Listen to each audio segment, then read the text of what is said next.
I'm glad I don't have my screen on the main monitor. I clicked on Sydney Sweeney, which is trending, and her big, giant, fat milkers are right up there. That's crazy.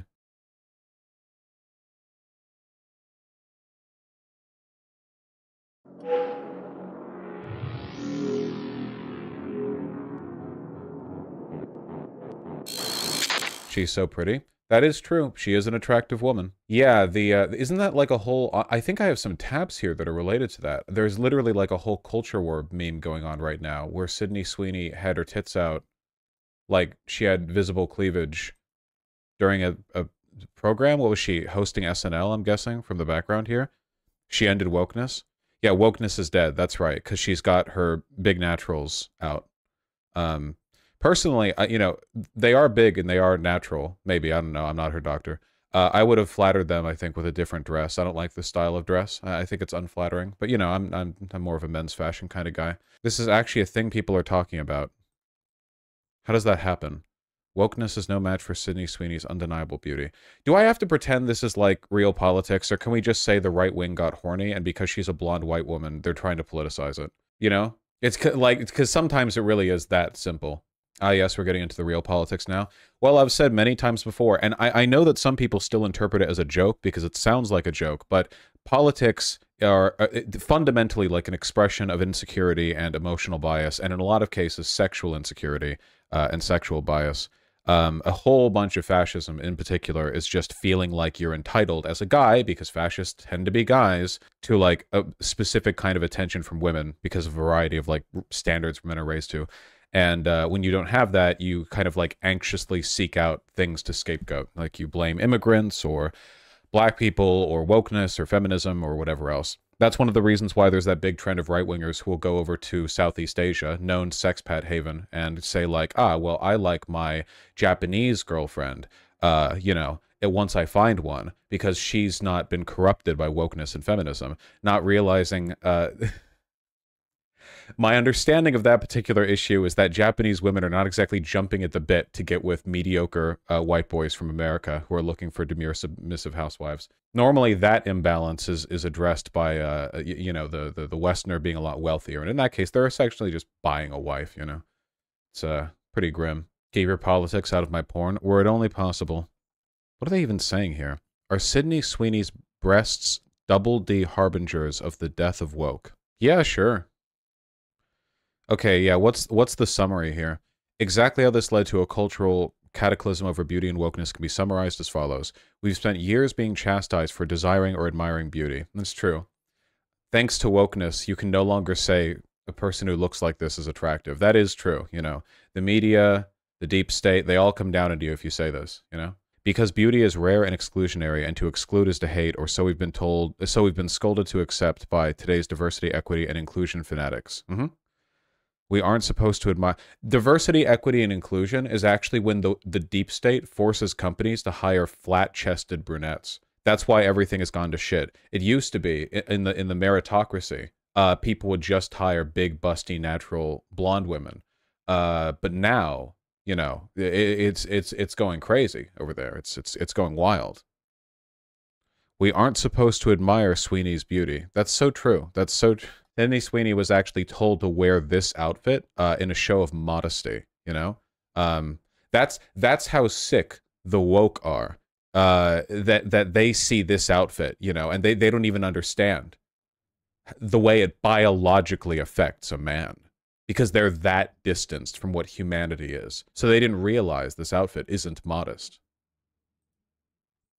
But we've done it anyways. The times they are a-changing, aren't they? Nice. Oh, that was all great.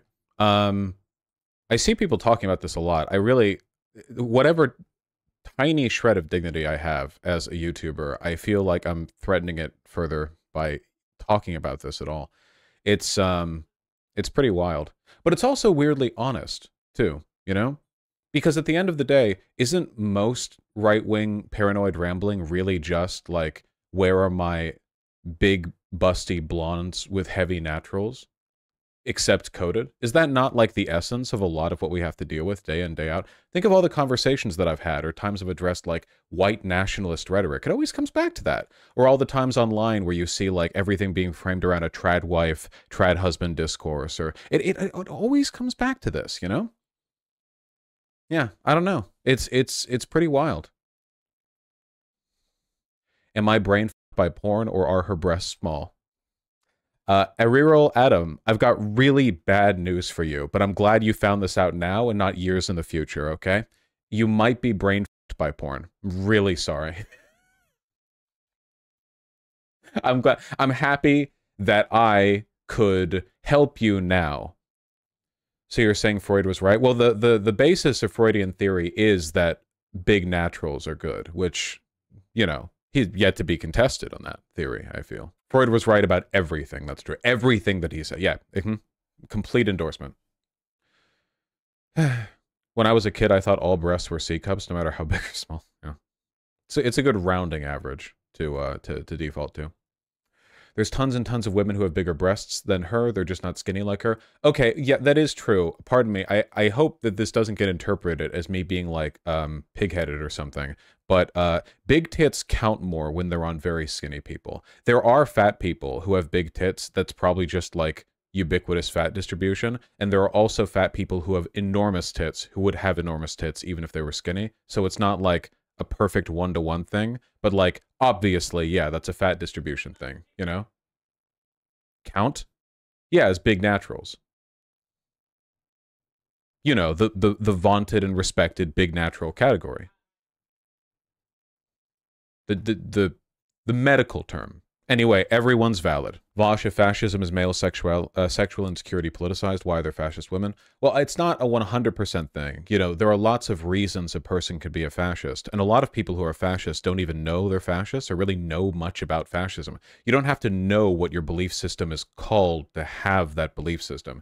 However, like, fascism does tend to be a male-driven phenomena. That tends to be the case, like, every time, seriously. From the pundits who push it, to the system they advocate for, a patriarchal one, to, like, any country, any time period. That is, like, definitely the predominant trend, you know? But there are other reasons that you can, you know, get into fascism. I think that in a lot of cases, when women are ideological fascists, this is kind of invalidating, but they shouldn't take issue with my sexism here because of their ideology. I think they're doing the pick-me thing in a lot of cases. I think that it's usually because they're in an environment where they see fascist men and they want to be like the not corrupted by feminism, the not, you know, destroyed by wokeness. You know, they want to be like the good woman. And like, depending on the extent to which they advocate for that, they could be a kind of like passive reflective surface for other men's fascism, or they can themselves be. Of course, at the end of the day, right, like, anybody can believe anything for any reason. I'm only talking about general trends, you know. A woman could just wake up one day, read like a text on fascism and go, yep, sure, why not? And like, that can be it. It's possible. I'm just talking like general trends here. We're just you know, just patterned behavior. Many such cases. So they're bottoms. All fascists are bottoms. What about fascist femboys? I know that you're just trying to bait me and draw out the conversation and waste time, but I'll take the bait for this one specifically.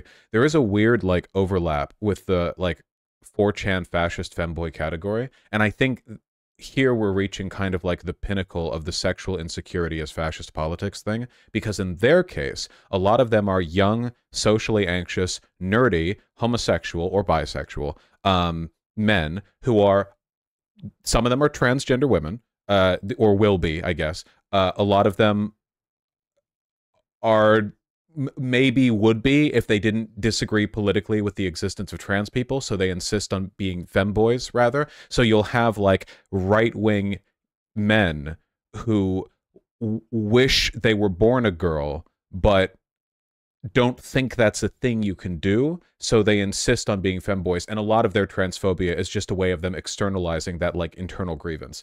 This is surprisingly common. I don't know why, but it is. Yeah, I don't really know. There's probably also a pretty big overlap between the like political logic of fascism and the psychosexual dynamics of being a femboy in a lot of ways. In that you're talking about like the politicization of masculinity and its relationship to submitting to some kind of broader political force. Like in fascism's case, that would be the state, or maybe like the race or the blood or the Volk or whatever, substitute you want to go for there. But that can be politicized. Like there are connections here, but the more specific you get with the connections, the more tenuous they get. So past a point, it's really just waffling. Anyway, there are a lot of examples of that kind of person, guy. So, yeah,